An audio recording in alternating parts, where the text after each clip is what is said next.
নমস্কার বন্ধুরা, আমার একটি ব্লগে সকলকে অনেক অনেক স্বাগত। আজ হচ্ছে শুক্রবার। ঘুম থেকে খুব ভোরেই উঠে যাচ্ছি। ঘুম থেকে উঠে আগে বিছনাটাকে রেডি করে নিলাম, বিছনার চাদরটা বদলে নিলাম। সকাল সকাল রান্না করার একটাই কারণ হচ্ছে আবহাওয়া দপ্তর বলেছে আজকে 41 ডিগ্রি হবে। এই শুনে মা বলল সকাল সকালই তাহলে সব করে নেওয়া ভালো। তাড়াতাড়ি একটু ফ্রেশ হয়েই চলে আসলাম রান্নাঘরে। রান্নাঘর থেকে চাল, ডিম এনেছে বাবা 1 পেটি। দেখি যে সকালবেলায় বাবা বাজার করে চলে আসছে, বয়স্ক লোকদের যা হয় গরমকালে। এরপরই সোজা চলে আসলাম দুপুরবেলায় রান্নাবান্নায়।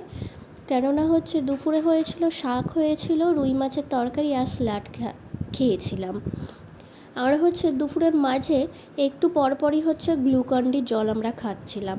দুপুরটায় আর কোনো ভিডিও করা হয়নি, শুয়েছিলাম, রেস্ট নিচ্ছিলাম, ঘুম আর হচ্ছিল না এই গরমে।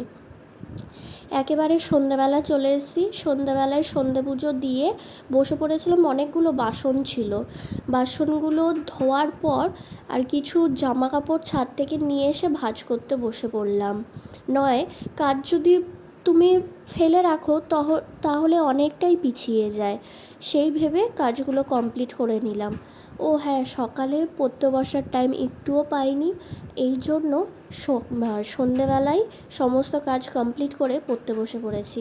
ঘন্টা দুয়েক পড়তে বসার পরই উঠে পড়েছিলাম। উঠে ছাদে গেছিলাম। মা বলছিল ছাদে আয়, ছাদে খুব সুন্দর হাওয়া দিচ্ছিল। ছাদটা আমাদের খোলামেলাই, অনেক বড়, একদিন তো দেখাবো আপনাদেরকে। আর ফুলের টবগুলোর কী অবস্থা আছে, আদৌ জীবিত আছে কি না সেটাও দেখে আসলাম। এরকমভাবেই আজকে আমার দিনটা কাটলো। আপনাদের কেমন লাগলো আমার এই ছোট্ট ব্লগটি অবশ্যই কমেন্টে জানাবেন। আর সবাই সেফ থাকবেন, ভালো থাকবেন। নমস্কার বন্ধুরা।